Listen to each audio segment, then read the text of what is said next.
स्वागत है आप सभी का आज तक के इस धमाकेदार डिबेट में, जहां आज का सवाल है कि भारत का भविष्य धर्म के सहारे तय होगा या देश की राजनीति धर्म को बर्बाद कर देगी। हमारे साथ है दो नौजवान। मेरे राइट हैंड पर है सब्मिट फर्रा जी, जो हिंदू धर्म का पक्ष रख रहे हैं, और मेरे लेफ्ट हैंड पे है अशरुद्दीन फारूकी जी, जो मुस्लिम कौम की आवाज है। तो सब्मिट फर्रा जी, आपसे शुरू करते हैं। क्या भारत जैसे देश में जहां 80% हिंदू हैं और 14% मुसलमान हैं, क्या हमारा धर्म खतरे में है? धन्यवाद अंजना जी, मुझे आपके इस चैनल पर बोलने का अवसर देने के लिए।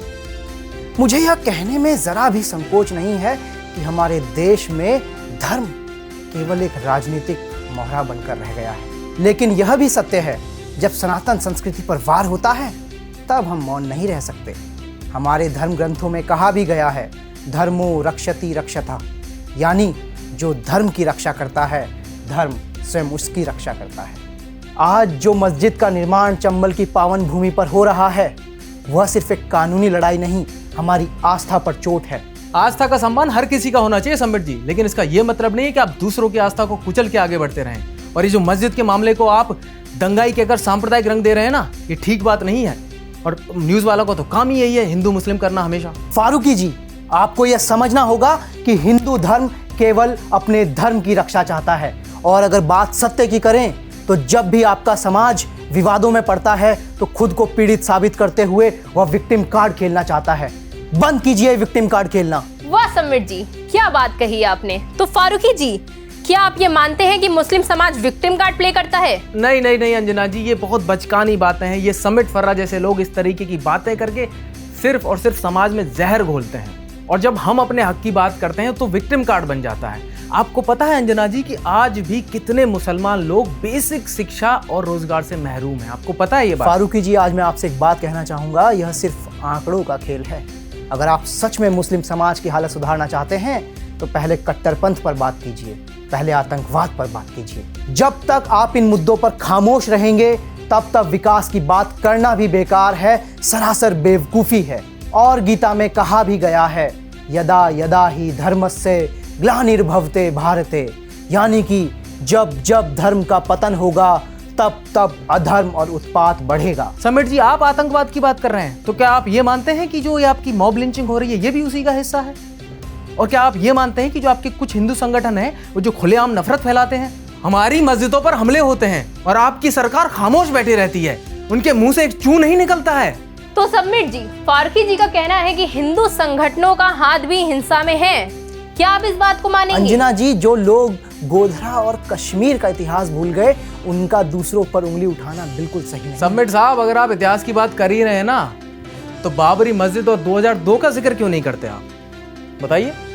तर्क तो आप दोनों ही बड़े मजेदार दे रहे हैं, लेकिन सवाल ये है कि क्या ये दोनों समाज एक दूसरे के हमेशा के लिए दुश्मन बने रहेंगे? अंजना जी, मेरी तो रोजी रोटी ही इसी से है। धर्म में है। जैसा कहा भी गया है, सर्वे भवन्तु सुखिनः, यानी कि सभी सुखी हों। लेकिन इसका ये मतलब नहीं कोई हमारी आस्था पर सवाल उठाए। चंबल में जो हो रहा है उसे हम कतई बर्दाश्त नहीं करेंगे। 300 सालों से इन लोगों ने जो तबाही मचाई है, हर ईंट का हिसाब होगा। हम वो हर इमारत ढहा देंगे जो हिंदू आस्था और धर्म और सनातन के अस्तित्व को दबाने की कोशिश करेगी। आंख तो लगा कर देखिए, ये मुल्क तुम्हारा अकेले का नहीं है। समझता क्या है अपने आप को? हेलो, हाँ जी सर, आप बिल्कुल टीआरपी की चिंता मत करिए। अरे फारूकी जी, थप्पड़ तो बहुत जोर से मारा आपने। वो एक्टिंग थी या फ्रस्ट्रेशन उतार रहे थे? भाई ऐसे थोड़े 1200 रुपए मिले हैं, भाई की एक्टिंग है खतरनाक। और अंजना मैडम तो आज खुश हो गई होंगी भाई, शानदार एकदम मस्त मसालेदार शो बन गया। अरे टीआरपी तो आज आसमान छू रही होगी।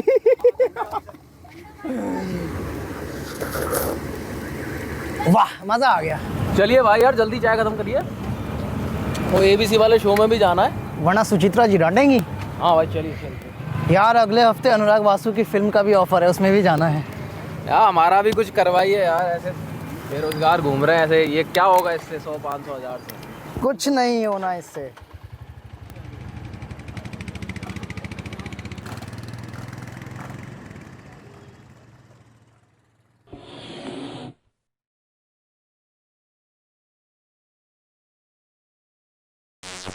बता तो आ गया, कितने पैसे मिले? 2500। धन्यवाद। ये पता है, ये संबित पात्रा कम लग रहे हैं। और ये वो नहीं आता था क्या, इजरायली यदुवंशी है, अर्थात हमारे यादव है। अरे जी आप काजल लगाना भूल गए, आप पैंट पहनना भूल गए। समय कम है।